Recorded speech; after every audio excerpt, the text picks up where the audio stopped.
할렐루야.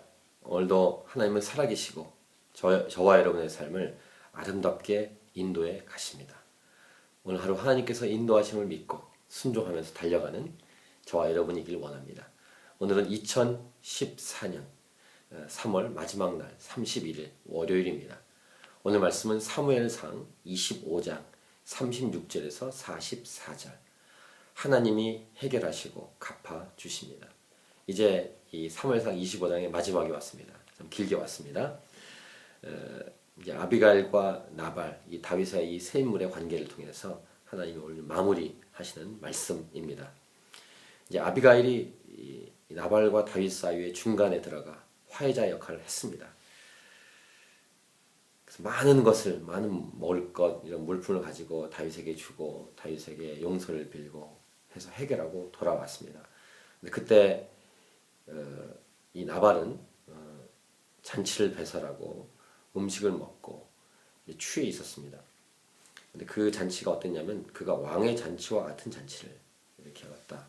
그러니까 자기만 먹고 배부르는 그런 모습을 묘사하는 것입니다. 그래서 아비가일이 술이 깰 때까지 남편 나발이 술이 깰 때까지 기다려줍니다. 아비가일의 지혜로운 모습을 볼 수 있죠. 그 다음 그러나 이 아내로서의 충성된 모습을 하기 위해서 남편에게 있는 그대로 그 다음날 다 얘기해 줍니다. 그때 이 나발의 반응이 우리 눈에 들어옵니다. 그가 낙담하여 몸이 돌과 같이 되었다. 그 다음 38절에 한 열흘 후에 하나님께서 여호와께서 나발을 치셨다. 그래서 그가 죽었다. 이런 기록입니다. 그러니까 나발은 조금도 다른 사람에게 무언가를 주지 않는 사람이라는 사실을 알 수 있고 그것은 자기에게 큰 충격이 됩니다. 돌과 같이 굳을 수밖에 없는. 나발 자체는 이 하인들도 인정하는 것처럼 어리석고 그 다음에 자기 배만 배부르는 그런 모습. 아내 아비가일과는 정반대의 모습을 분명히 보여주고 하나님은 분명히 그의 악한 모습을 아셨고 그를 치셨다라고 기록을 합니다. 다시 한번 축복합니다. 우리 안에 있는 이 죄악된 모습, 나발과 같은 모습이 십자가의 보혈로 말미암아 다 잘라내져가고 없어지고 사라져가길 축복합니다. 이 나발의 죽은 소식을 듣고 다윗은 이 나발에게 당한 나의 모욕을 갚아주사 종으로 악한 일을 하지 않게 하신. 그러니까 그게 악한 일이었다는 걸 분명히 인정을 하고 있죠. 그 여호와를 찬송한다라고 한 다음 여호와께서 나발의 악행을 그의 머리로 하나님께서 원수를 대신 갚아주셨고 그 다음 다윗은 아비가일을 자기 아내로 삼으려고 결정합니다. 그러니까 이 다윗과 아비가일 이 둘에게 배울 수 있는 것은 정말 좋은 사람이 어떤 사람인지 정말로 지혜로운 사람이 어떤 사람인지를 볼 수 있는 눈이 서로에게 있었던 것 같습니다. 그래서 남편은 분명히 죽었기 때문에 율법에 의하면 이 아내로 삼는 것은 정당화될 수 있고 그래서 사람을 보내서 아비가일에게 청혼을 합니다. 아비가일도 이것을 수락을 합니다. 다윗의 전령들이 갈멜에 가서 아비가일에게 이르러 그에게 말하여 이르되 다윗이 당신을 아내로 삼고자 하여 우리를 당신께 보내노이다 하니 아비가일이 일어나 몸을 굽혀 얼굴을 땅에 대고 이르되 내 주 여종은 내 주의 전령들의 발 씻길 종이니이다. 엄청 겸손한 고백을 하고요. 아비가일이 급히 일어나 그 앞에서 화해하러 갈 때도 급히 갔었죠. 이 다윗의 요청에도 급히 일어나서 나귀를 타고 그를 뒤따르는 처녀 다섯과 함께 다윗의 전령들 따라가서 다윗의 아내가 되니라. 이렇게 기록을 합니다. 그러니까 이 다윗과 아비가일 이 서로에 이끌린 여러 이유도 있었겠지만 어쨌든 이 나발이 죽은 다음에 다윗은 아비가일을 볼 수 있었고 즉 사랑을 볼 줄 알았고 아비가일도 다윗에 대해서 볼 줄 알았던 것 같습니다. 둘이 부부가 됩니다. 그래서 오늘 이 말씀을 통해 첫 번째 메시지는 원수는 사람이 사람을 통해 갚는 게 아니라 하나님이 갚아주신다는 것입니다. 그래서 우리가 해야 될 것은 원수를 사랑하는 것까지 가는 것입니다.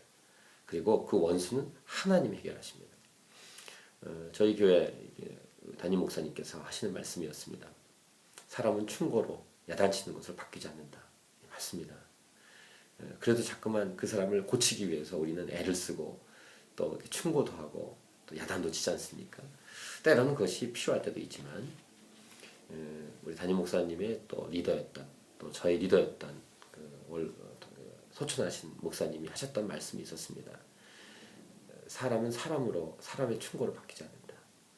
사람이 바뀌는 것은 성경 말씀, 하나님 말씀으로 바뀌는 것이다. 맞습니다. 하나님이 바꾸셔야 되죠. 마찬가지로 원수를 제거하는 것도 사람이 하는 것이 아닙니다. 하나님이 제거해 주셔야 하는 것입니다. 이 원리를 깨닫고 살아가는 것이 지혜로운 삶입니다. 하나님이 대신 갚아주셨고 할 수 있는 것이 있다면 아비갈처럼 중간 역할을 하는 것, 화해자 역할을 하는 것이다 라는 것을 기억해야 할 것입니다. 오늘 제목 하나님이 해결하시고 갚아주십니다. 우리가 하는 것은 하나님 말씀하신 대로 순종하는 것입니다. 하나님 마음, 하나님 말씀을 전달해 주는 것입니다. 무엇보다 이 땅을 살아갈 때 복음을 증거하는 것입니다. 그럼 하나님이 사람과 사람을 마치 다윗과 아비가일이 부부가 되는 것처럼 엮어주시는 것까지 하는 것입니다. 하나님의 지혜를 찬양합니다. 하나님의 행하신 놀라운 일을 우리는 찬양하고 높여 드릴 수밖에 없습니다. 그 다음 그 고대 사회의 문화라고 했죠. 다윗이 또 이스라엘 아히노암을 아내로 맞았더니 그들 두 사람이 그 아내가 되니라. 아내가 둘이었고요. 원래 아내였던 미갈은 사울이 갈림에 사는 라이스의 아들 발덱에게 줬다. 이렇게 오늘 25장의 마지막을 기록합니다. 참 이해하기가 어렵고 참 우리의 문화하고는 다르지만 어쨌든 오늘 이 사건을 통해서 또 긴 이 4일 동안의 25장을 통해서 하나님 주신 메시지를 기억하십시다.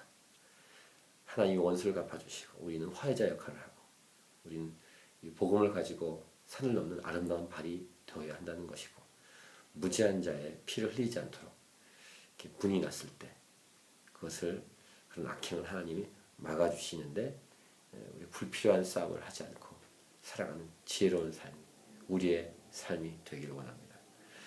오늘 3월의 마지막 날, 3월 한 달을 하나님께 감사와 찬양과 영광 올려드리고 이제 내일부터 4월 1일, 4월을 맞이할 수 있기 바랍니다. 오늘 하루 승리하십시오. 오늘도 하나님이 기뻐하는 삶을 살아가십시오.